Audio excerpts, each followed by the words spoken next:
बंदे को कब्र में दफनाया गया।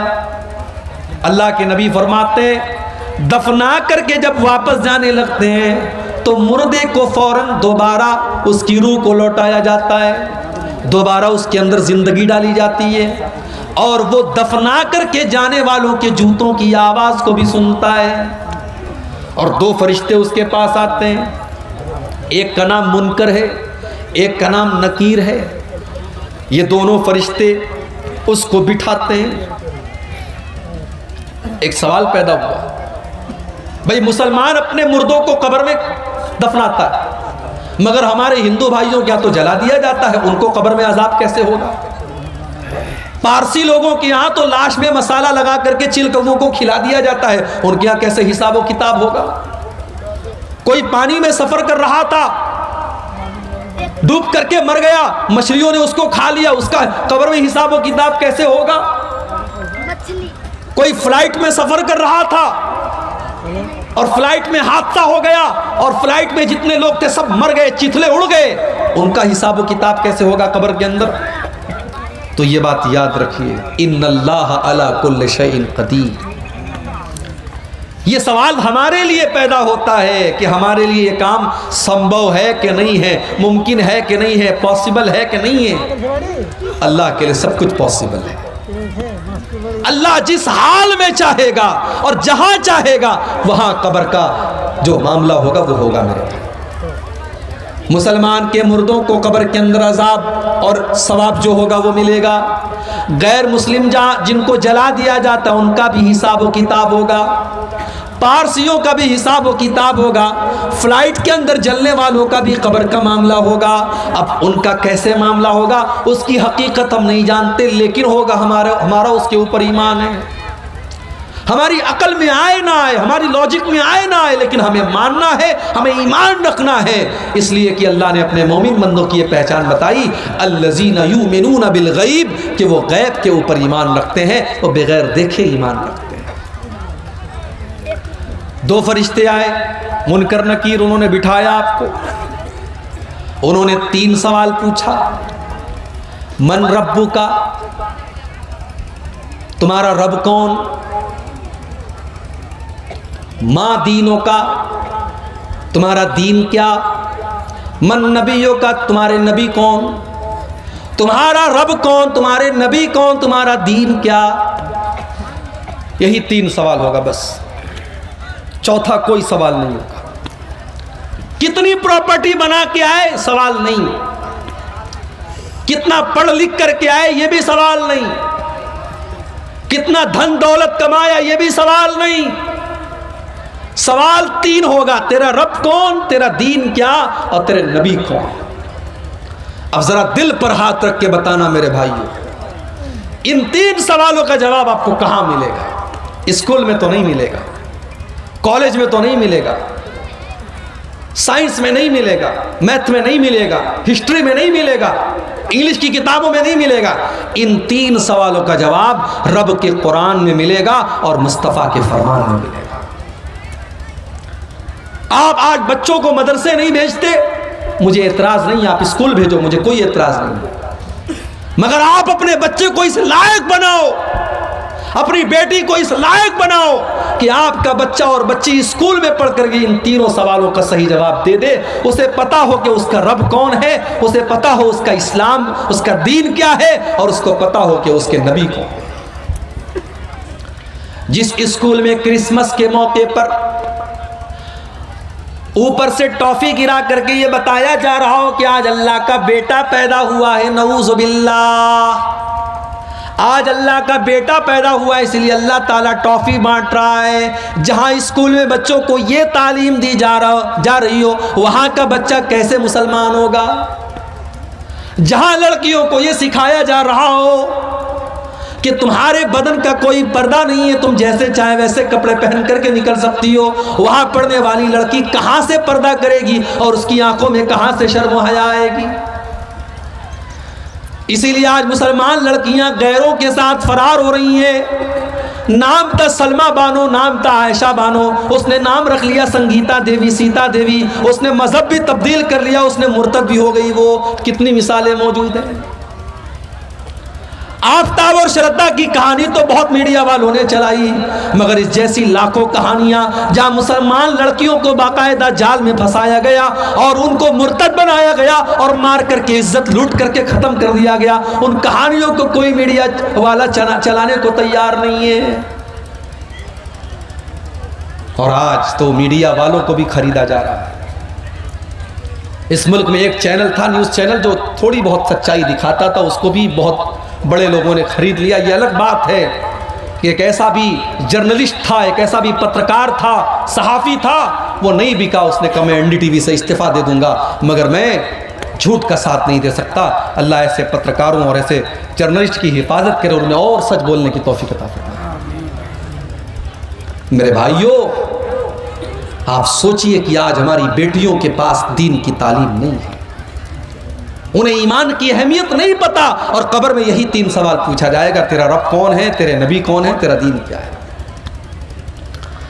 अच्छा, अगर हम दुनिया में रट लें मेरा रब अल्लाह है, मेरा दीन इस्लाम है, मेरे नबी मोहम्मद है, रटने से काम नहीं चलेगा। रटना नहीं है। अगर आप चाहते हैं कि कब्र में आपके मुंह से सही जवाब निकले, तो आपको अल्लाह वाली जिंदगी गुजारनी पड़ेगी। अगर आप चाहते हैं कि कब्र में आपके मुंह से निकले मेरा दीन इस्लाम है, तो आपको इस्लाम पर चलना पड़ेगा। आपकी जिंदगी इस्लाम वाली होगी, तब कब्र में सही जवाब निकलेगा।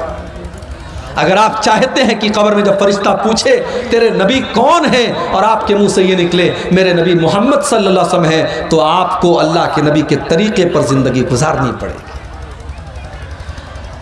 जो बंदा मोमिन होगा, जिसने ईमान वाली जिंदगी गुजारी होगी, वो इन 3 सवालों का सही जवाब देगा। वो कहेगा मेरा रब अल्लाह है, मेरा दीन इस्लाम है, मेरे नबी मोहम्मद हैं। फरिश्ता पूछेगा वमा युदरीका, तुझे इन 3 सवालों का जवाब कैसे पता चला।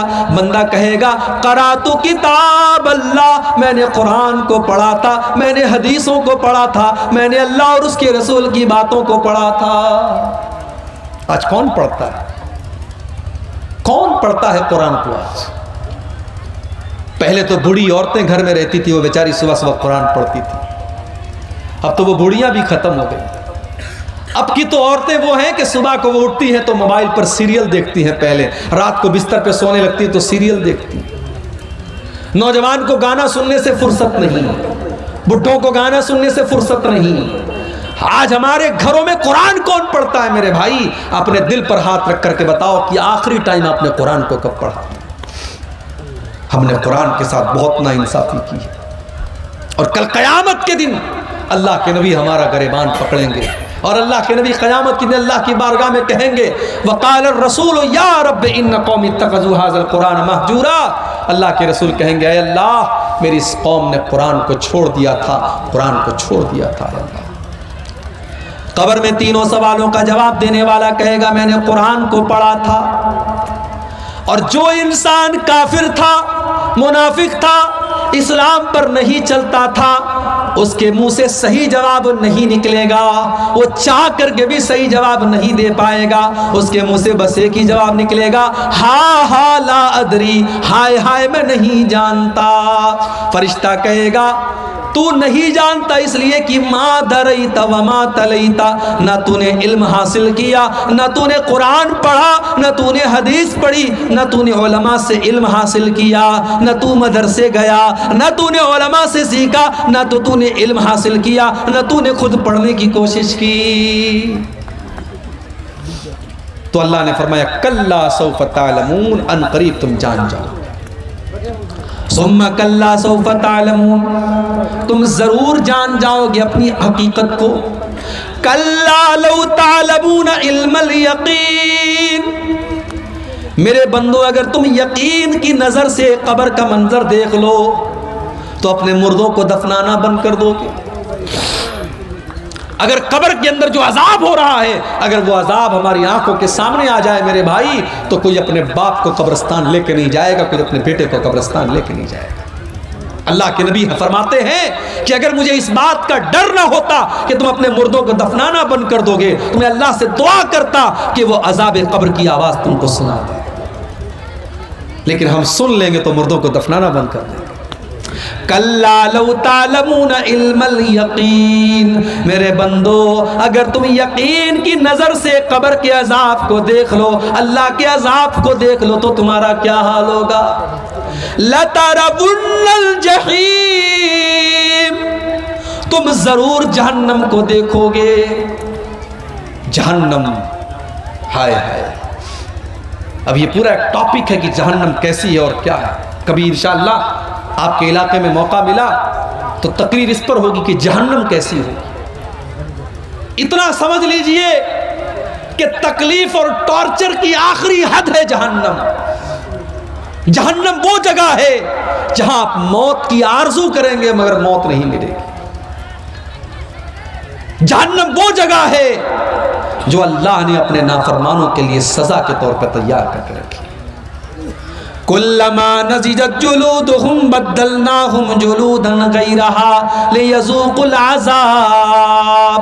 जब जहन्नमियों के चमड़े जहन्नम की आग में जलने लगेंगे तो हम उनके ऊपर नया चमड़ा चढ़ा देंगे ताकि बार बार जलने की तकलीफ उनको महसूस हो। जहन्नमियों को आग का बिस्तर दिया जाएगा, उनको ऐसा फल दिया जाएगा जिसको खाने के बाद उनका पेट अंगारा बन जाएगा, उसको कड़वा कसैला जहन्नमियों का पीप और मवाद पिलाया जाएगा। लतरवुन्नल जहीम, मेरे बंदो तुम जहन्नम को जरूर देखो। मेरे भाइयों, आज अगर दुनिया में कोई जल जाए उसकी लाश को देख करके हम बर्दाश्त नहीं कर सकते। सोचो मेरे भाइयों, हमारे बेटे और बेटियां जहन्नम की आग में जले, हम ये कैसे गवारा कर सकते हैं। हमारी बीवी, हमारा परिवार जहन्नम की आग में जले, हम ये कैसे गवारा कर सकते हैं। लतरवुन्नल जहीम, मेरे बंदो तुम जरूर जहन्नम को देखोगे। सुम्मा लतरवुन्नहा ऐनल यकीन, तुम यकीन की नजरों से जहन्नम को देखोगे। सुम्मा लतुसअलुन्ना यौमइज़िन अनिन नईम, और दुनिया में हमने जो नेमतें दी हैं उन नेमतों का तुमको क़यामत के दिन हिसाब देना पड़ेगा। एक वाकया सुना करके बात खत्म कर रहा हूं, रात काफी हो रही है। आपको अच्छा खाना मिल रहा है, अच्छे मकान में आप रहते हैं, आपके बाल बच्चे तंदुरुस्त हैं, आपको अल्लाह ने अगर इन नेमतों से नवाजा है, इन नेमतों का हिसाब अल्लाह की बारगाह में आपको देना पड़ेगा। सही इब्न हिब्बान की रिवायत है, एक दिन हजरत उमर फारूक अपने घर से निकले, दोपहर का टाइम था। घर से निकले, रास्ते में अबू बकर सिद्दीक से मुलाकात हुई। अबू बकर सिद्दीक ने पूछा कि ऐ उमर, क्या बात है, दोपहर में क्यों निकले हो। हजरत उमर ने सच बात बता दी। कहा कि माँ अखरजनी इल्लल जू, ऐ अबू बकर क्या बताऊं, बहुत तेज भूख लगी है, कई दिनों से खाना नहीं खाया है, मैं भूख से परेशान होकर के निकला हूं। हजरत अबू बकर सिद्दीक ने कहा, अल्लाह की कसम, जिस वजह से तुम निकले हो उसी वजह से मैं निकला हूं। मैंने भी कई दिन से खाना नहीं खाया है, मैं भी भूख से परेशान होकर के निकला। थोड़ी देर के बाद अल्लाह के प्यारे नबी निकले, देखा कि अबू बकर मौजूद है, उमर मौजूद है। आए अबू बकर, है उमर, क्या बात है, इतनी दोपहर में क्यों निकले हो। दोनों ने कहा कि अल्लाह के नबी, हम भूख से परेशान होकर के निकले।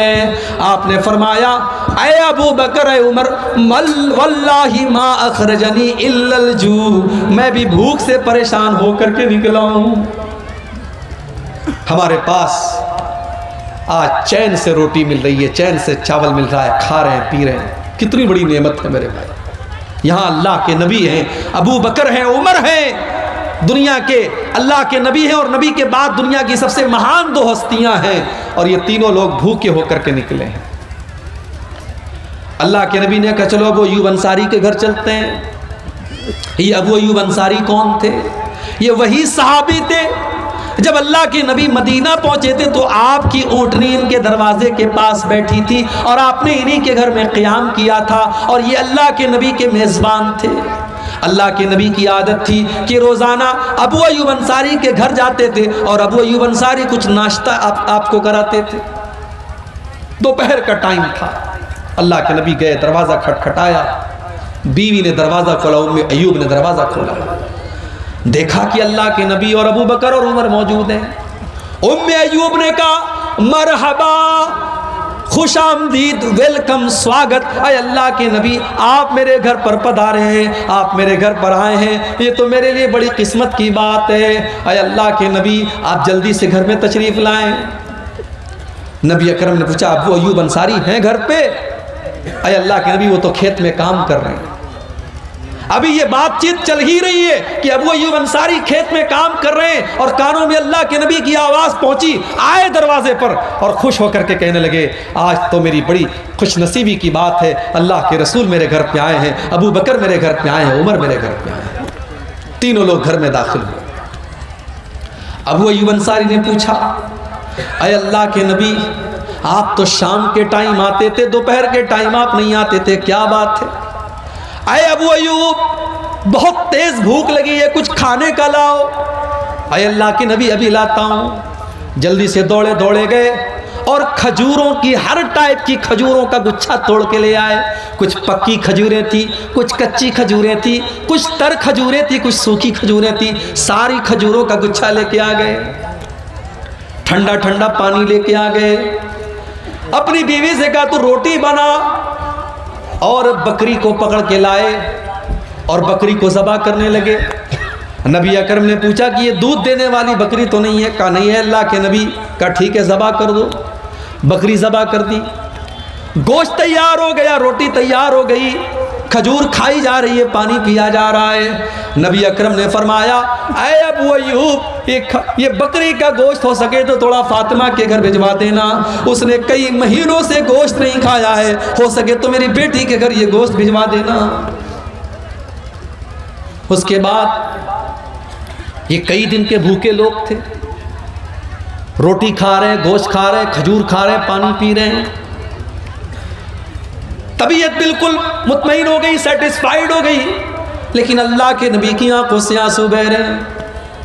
साहबा ने पूछा अल्लाह के नबी क्या बात है?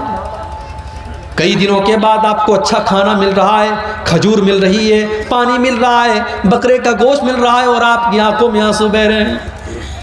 आपने फरमाया है अबू बकर, ऐ उमर, अभी कुछ देर पहले हम तीनों इतने भूखे प्यासे थे कि अपने घर से निढाल होकर के हम निकले थे, और अभी अल्लाह ने कितना नवाज दिया, ठंडा ठंडा पानी भी मिल रहा है, हर तरीके की खजूरें भी मिल रही हैं, बकरे का गोश्त भी मिल रहा है और रोटी भी मिल रही है।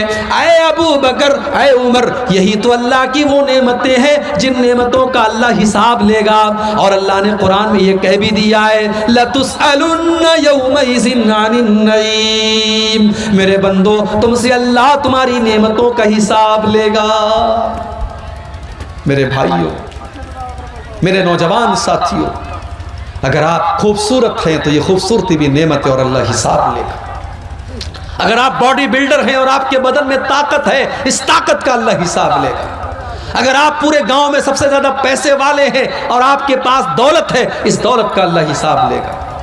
अगर आप बाल बच्चे वाले हैं और आपके बहुत सारे बच्चे हैं और सब तंदुरुस्त हैं, खुशहाल हैं, इन बच्चों का भी अल्लाह हिसाब लेगा। लतुसअलुन्ना यौमइज़िन अनिन नईम, अल्लाह अपनी नेमतों का हिसाब लेगा। अब आपको करना क्या है? करना बस इतना है कि आप अल्लाह की नेमतों का सही इस्तेमाल करिए।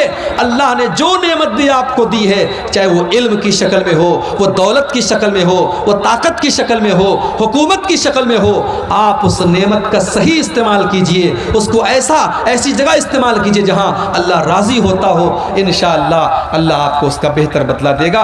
ये सूरह तकासुर की आयत की चंद तफसीर मैंने आपके सामने, थोड़ी सी मुख्तसर तफसीर आपके सामने पेश की है। अल्लाह से दुआ है रब्बुल आलमीन हम सबको अपनी ज़िंदगी में आखिरत की तैयारी करने की तौफीक अता फरमाए। अल्लाह मौत के बाद की ज़िंदगी की भी हम सबको तैयारी करने की तौफीक अता फरमाए। आमीन। व आखिर दावाना अल्हम्दुलिल्लाहि रब्बिल आलमीन।